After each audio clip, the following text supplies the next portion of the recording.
बिस्मिल्लाहिर्रहमानिर्रहीम। अस्सलाम वालेकुम स्टूडेंट्स। ओके, इस वीडियो में हम लोग ENG 516 teaching of business communication का जो क्वेश्चन नंबर 2 है उसके एमसीक्यूज को डिस्कस कर लेते हैं।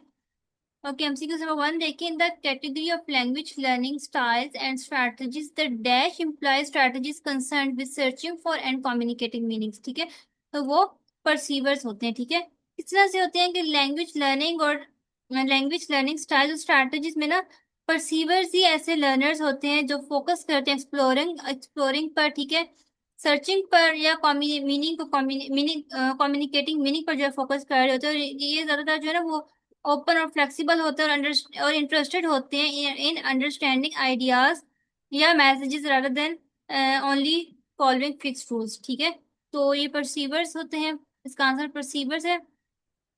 ओके, नेक्स्ट देखें कि while teaching of business English presentation of language points at stage 2 might include। ठीक है, कि जब बिजनेस इंग्लिश को जो है वो टीचर से टीच करवा रहे होते हैं तो प्रेजेंटेशन ऑफ लैंग्वेज पॉइंट्स जो होते हैं स्टेज 2 में उसमें क्या क्या होता है। ठीक है, जब लैंग्वेज फॉर्म्स के हम लोग प्रेजेंटेशन उसमें क्या क्या इंक्लूड होता है तो उसमें वोकैबुलरी, प्रोनाउंसिएशन, ग्रामर सब इंक्लूड है। So all of the given option जो है वो करेक्ट आंसर है।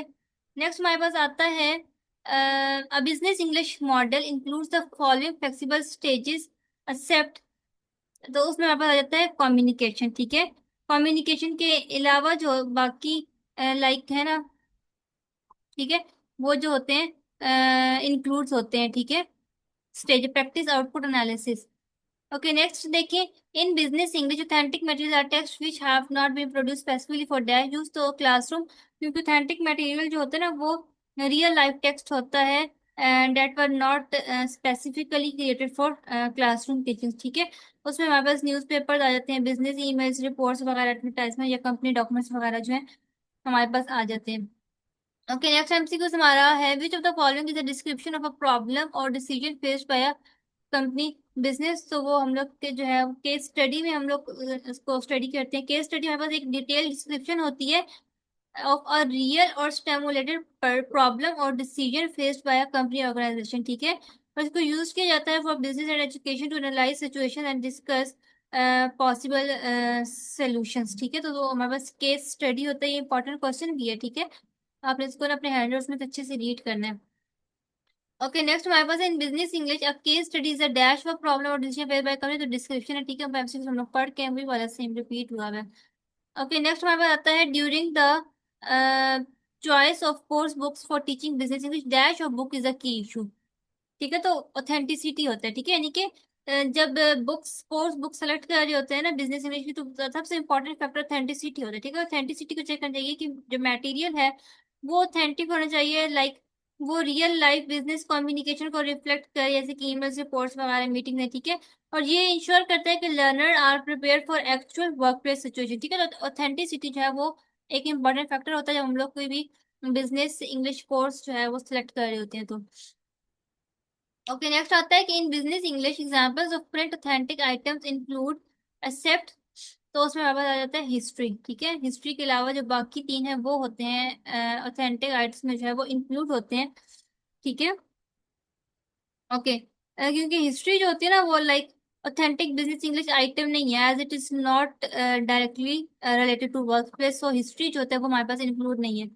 ओके, नेक्स्ट हमारा एमसीक्यू आता है इन business English using a course book entails that the teacher knows the good and bad points about it। a course book consists of। ठीक है, तो वो हमारे पास कवरेज, टास्क, टेस्ट, ठीक है, तीनों पर जो है वो कंसिस्ट कर रही होती है।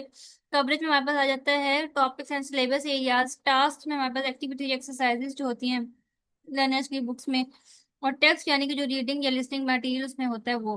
ठीक है, तो all of the given option जो है वो इसका करेक्ट आंसर है। ठीक है, ओके, लास्ट हमारा एमसीक्यू आता है कि in business English course books can be intensively can be used intensively, extensively, supplemented with other materials and all of the given options को all of the given options है इसका correct answer है, because हम लोग उसको intensively भी use करते हैं, यानी कि focused detail study of units भी होता है, एक्सटेंसिवली भी यूज कर जाते हैं लाइक ब्रॉडर प्रैक्टिस या एक्सपोजर।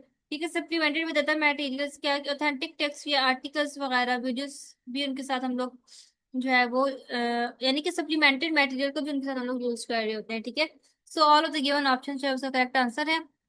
ये आप लोगों को क्वेश्चन नंबर 2 था ENG 516 का। ठीक है, आई होप कि आपको अच्छा लगा होगा और आपके लिए हेल्पफुल होगा, ठीक है। ओके।